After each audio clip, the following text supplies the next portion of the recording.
gives me a great pleasure this morning to say a few words on this occasion. I would also like to take this opportunity to thank our joint teams for the work that they have done together in negotiating and drafting the MOU that we will be signing.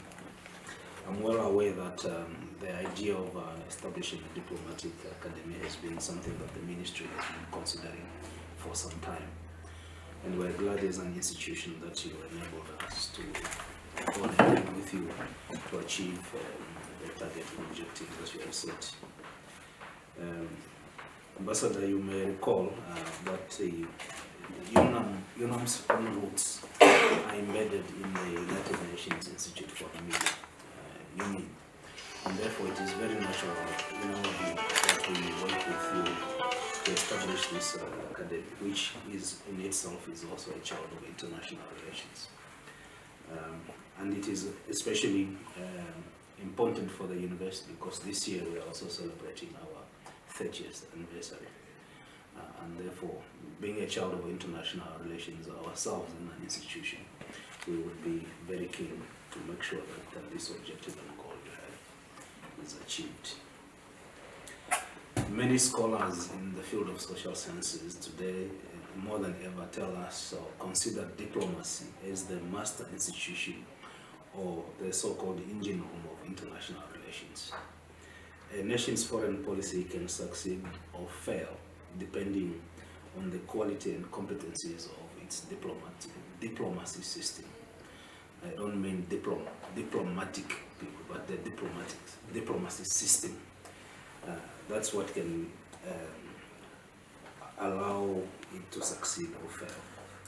In other words, transverse skills, behavior change, communication, and effective networking, as well as versatility, are key requirements in diplomacy nowadays. It is not just about being seasoned, but it is also about being rooted in critical thinking, in the ability to master and conceptualize a combination of different fields at the same time. This is important because diplomacy is a primary instrument of influence and power, and in many contexts is more effective for achieving national development goals and the nation state's relevance in its global perception. And therefore, in fact, we see that many of the global issues of development, security, and other issues such as climate change, pandemics, poverty reduction, and so on, cannot be achieved without diplomacy.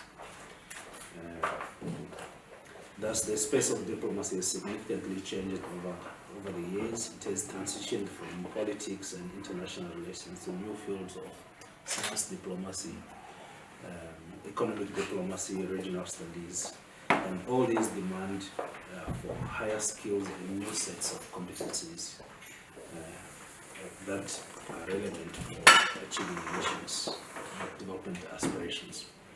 Therefore, this MOU that we are signing today, in our view, sets a stage for our institutions to build the foundations for the establishment of the Diplomatic Academy or Institute at UNAM. It's not the first time that the University of Namibia hosts a program that is specifically tailored for a ministry. We have had a program that is ongoing in military science for the Ministry of Defense. And so that experience, I think, makes us well qualified to work with the ministry to deliver on that. The institute, of course, is not going to be something that will be solely UNAM. It is something that we will be tapping on the skills and competencies of seasoned diplomats from the ministry to support its delivery. In the same way that we are doing with the Ministry of Defense, where the generals support the teaching in many areas. Therefore, on behalf of Council, I'm happy that MIRCO decided to consider us as an institution of choice to host this academy. Allow me to indicate that we are also very mindful of the need for imparting skills that offer practical knowledge and professional skills that will serve Namibians in the diplomatic fraternity and beyond. As I said, many of the negotiations nowadays go beyond the Ministry of International Relations. It it could be trade, it could be fisheries, and many others. And those too needs to be equipped with the skills that are required for delivering diplomatic systems. So the question is, what is UNAM putting on the table? In a summative sense, I'll say UNAM will provide facilities to house the Diplomatic Institute, provide the office space and all that is required in terms of infrastructure. We'll provide capacity building and continuous skills development training. We'll conduct research that deepen and create knowledge management to support Namibia's engagement on global issues and processes. And we will also make provision for staff exchange in order to enhance the understanding and practice of contemporary diplomacy. And lastly, we will support, liaise and organize jointly with the ministry conferences and workshops on evolving needs and requirements of modern diplomacy. With this Director of Ceremonies, I'd like to say that our staff members are working tirelessly to deliver the proposed curriculum at a workshop that we will be organized jointly with you. I'm also expecting that we would have a clearly defined and detailed implementation plan so that a phased approach is instituted to allow for better planning and resourcing this institute. The university will tap on its broad and wide network of partnerships globally, including in the friendly countries everywhere in the world.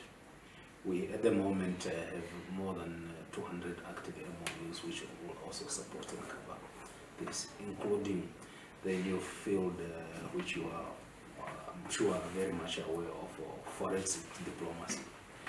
We signed a cooperation agreement with Gujarat Forensic Sciences University in India. Our staff are also ensuring that practical training becomes part of the bunch of offers once the academy is launched, that they will be providing the short courses on a regular basis. And we have experts like Dr. George here, who is international law expert in this field. So as an institution, we pride ourselves with a commitment to assist the government of Namibia in training and meeting its mid to high level skills requirements. We will continue to work together with MIRCO to advance the work that we have started by signing this MOU today. In conclusion, let me also use this opportunity to thank you, India, and the Honorable Minister for steering this process. Once again, I'd like to applaud MIRCO staff and UNAM team who have been working behind closed doors to ensure that this MOU is ready for signing. And on behalf of Vice Council, I would like to commit our institution to making sure that this is not just something that we will sign and shelf, but that it will be actioned as soon as possible. As soon as the workshop is concluded, we will call a special committee of a special meeting of Senate to approve the curriculum, and thereafter we can begin the work. I thank you very much.